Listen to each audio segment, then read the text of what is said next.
Сәлем достар, видео басталмай тұрып, каналыма тіркеліп, лайк басуды ұмытпаңыздар.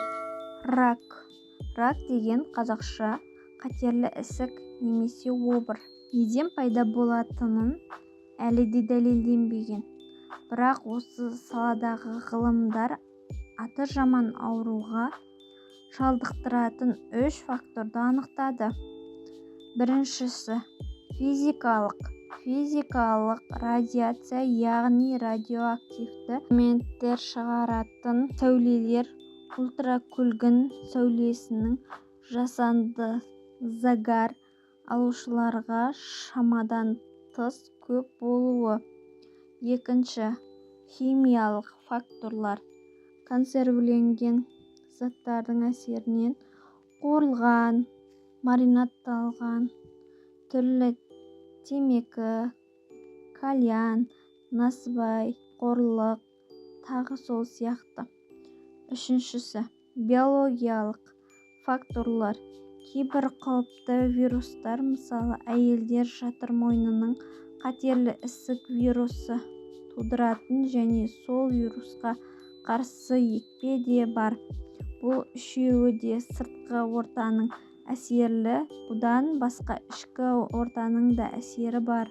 Ол иммунитеттің төмендеуі, әсіресе вирустық ауруларға, сосын зақымдалған ДНК-ның, яғни бұзылған геннің қайта қалпына келу қасиетінің төмендеуі.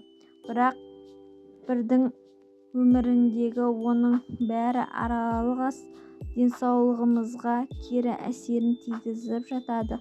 Сондықтан жаман әдеттерден арылайық. Мысалы, темекі шегу, насыбай ату, арақ ішу, кальян тарту, жеңіл жүрісте нашақорлық деген сияқты. Рак ауруының белгілері, бастапқы кезеңде, яғни өсіп үлгермегенге дейін ауырмайды, тіпті сезілмейді. Адамдардың кеш қалатынын, сондықтан қатерлі ісікті де кезінде анықтау үшін ара-тұра скринингтерден өтіп тұру керек.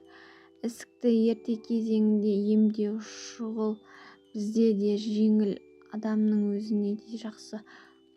Осы орайда онкология рактың алғашқы белгілерін атады. Өңештің қатерлі ісігі жұтынған кезде тамағы ауырады. Асқазан ісігі бірден салмақ тастайды, үнемі іші ауырып лоқсиды. Ми ісігі басы жиі ауырады, аяқ-қолы ұйып, өзін нашар сезінеді.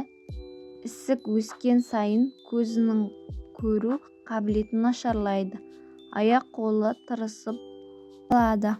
Өкпе ісігі дауыстың құрылығы, созылмалы, құрғақ, жөтел, ентігу, қызу көтерілуі, үнемі шаршап жүруі.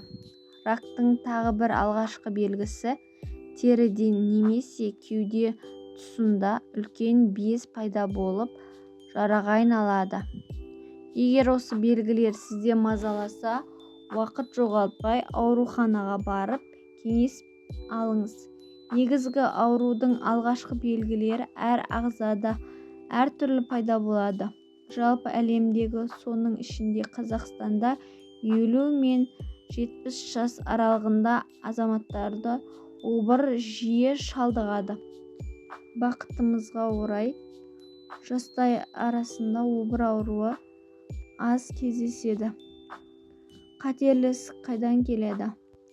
Онкологияның сөзіне сенсек, қатерлі ісік темекі, арақ, шараптың кесірінен жүре пайда болады. Кей жағдайларда тұқым қуалау мүмкін. Тағы бір себебі салауатты өмір салтын ұстанбау себебінен. Жатыр-мойны ісігі, асқазан обыры, сүт безі ісігі, осының 30-40% темекіден. Мәселен, өкпе ісігінің әйелдерде қарағанда ерлерде жиі шалдығады. Себебі шылым шегетіндер негізінде еркектер ғой. Бірақ өкінішке қарай соңғы кезде темекі тартатын қыз-келіншектер көбейіп кеткен. Сондықтан 20 жылдан кейін обырдың осы түрімен ауыратын әйелдер саны ер адамдарға қарағанда жиі кездеседі деп ойлаймыз.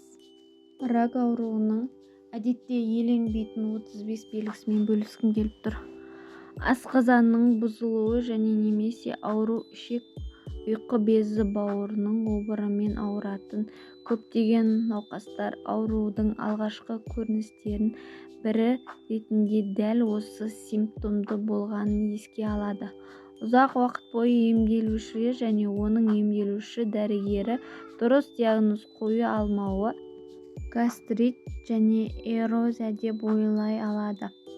Аз мөлшерде тамақ ішкеннен кейін де асқазанның толып кетуі сезімі. Бұл симптом асқазанның және ұлтабардың обырына тән. Түсініксіз салмақ жоғалту. Егер пациент ешқандай күш салмаса, килограммен салмақ жоғалтса, бұған сақтықпен қарау керек. Сары ауру. Ісік, өт пен бауырда шығатын өт жабының кезде ұйқы безі обырында дамиды. Терінің сарғаюына басқа пациенттер барлық денедегі склерді сарғаюының және қышынатынын айтады. Жөтел және немесе ентігу жиі өкпе обырының алғашқы симптомдарының бірі. Су мен тамақты жұту қиындауы. Симптом жұтқыншақтар немесе өңешті ісікті ұлғаюы байланысты пайда болады және күшейеді. Кеудедегі тұмақты ауырсыну және күйдіру сезімі. Бұл гастрит эзофагальды симптом. Асқазан қышқылы өңешке көтерілетін жағдайда бұл жағдайда асқазан өңеш қатерлі ісігіне тән. Бет ісінуі. Өкпе обырының кезінде мүмкін қатерлі ісік жасушаларына дененің жоғарғы жартысын қан кетуі қиындатады. Бұл ісінудің даму түрлері. Лимфа түйіндерінің ұлғаюы. Лимфа түйінінің жақын орналасқан организмдер қатерлі ісігінің әлеуметтік белгілері болып табылады. Себепсіз көгеру және қан кету қан обырының көрінісі болуы мүмкін. Әлсіздік және шаршау онкологиялық аурулардың барлық түрлері үшін жалпы симптом. Нәжістегі қан дефекциядан кейінгі қан. Бұл симптом геморрой кезінде ғана емес, тік ішек обырының кезінде де пайда болады. Тоқ ішектің жұмысының бұзылуы, тұрақты іш қату және іш өтудің ішек обырының белгілері болуы мүмкін. Зәр шығарудың қиындауы. Зәр шығарудың бастау қиын, баяу ағуы простатит обырының белгілері. Зәр шығару уақытында ауырсыну және немесе күйдіру, цистит, венерологиялық аурулар, сондай-ақ простатит обырының симптомдары болуы мүмкін. Зәрдегі немесе тұқымдық сұйықтықтағы қан. Алдыңғы екі симптом сияқты простатит обырының белгісі болуы мүмкін. Инфекциямен проблемалар. Егер ұзақ уақыт бойы бұл симптомдарды жасыруға тырысса да, простатит қатерлі ісігіне болдырмау үшін дереу дәрігерге бару керек. Оманың ісінуі. Енек және немесе простатит ісігінің симптомдары болуы мүмкін.